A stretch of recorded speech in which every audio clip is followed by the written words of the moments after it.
जगामध्ये ह्यापेक्षा सुंदर असं गाणं नसणार आहे आणि स्वामींचं नाव घेता घेता दिवसाची सुरुवात झालेली आहे. हॅलो सगळ्यांना, श्री स्वामी समर्थ. स्वागत आहे नवीन एका मिनी ब्लॉगमध्ये. घरातली आज कामं पटपट आवरायची होती कारण एक्स्ट्रा कामं खूप होती. डबे वगैरे सगळं साफ करायचे होते, तर ते काढून ठेवलेले आणि ते सगळे साफ करायचे होते. मग पहिला म्हटलं देवपूजा करून घेऊया आणि स्वामींचं गाणं ऐकत ऐकत छान असं देवपूजा केली. घरातली सगळी कामं आवरली आणि असं वातावरण असलं ना की घर कसं जरा प्रसन्न पण वाटतं आणि आपल्यालाही चिडचिड होत नाही. छान अशी देवपूजा पहिला करून घेतली कारण दिवसाची सुरुवात ह्याच्यापेक्षा सुंदर होऊच नाही शकत.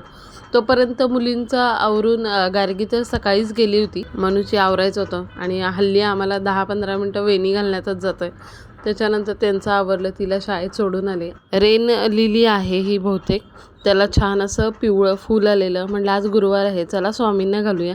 खाली आले गार्गीला न्यायला आणि चप्पलच तुटली. दुष्काळात 13वा महिना, ऑलरेडी एवढा वेळ झाला होता.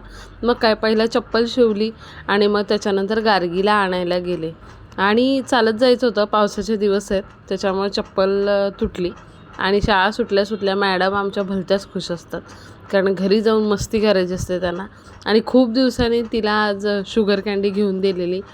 बाजार पण होता, बाजार घेऊन आले. आणि आज महत्त्वाचं काम होतं माझं, ते म्हणजे कपाट आवरायचं. खूप दिवस झालं असं ते विस्कटलेलं झालेलं आणि मला सकाळ सकाळी काही सापडत नव्हतं त्याच्यामध्ये. म्हटलं पहिलाच ते कपाट आवरून घेऊया. सगळं कसं नीटनेटकं असलं की बरं वाटतं. आणि ही जी ब्लॅक कलरची साडी आहे ती माझी खूप फेवरेट आहे, मला खूप आवडते म्हणून मी सारखी नेसतही नाही, तिला अशीच ठेवून टाकले. आणि बघा मी किती स्पीडनं काम करते, असं काही नाही आहे, एकदम स्लोमध्ये माझं काम चालू होतं. सगळं नीटनेटकं असलं की मलाही बरं वाटतं आणि कपाट असं आवरल्यावर छान वाटत होतं.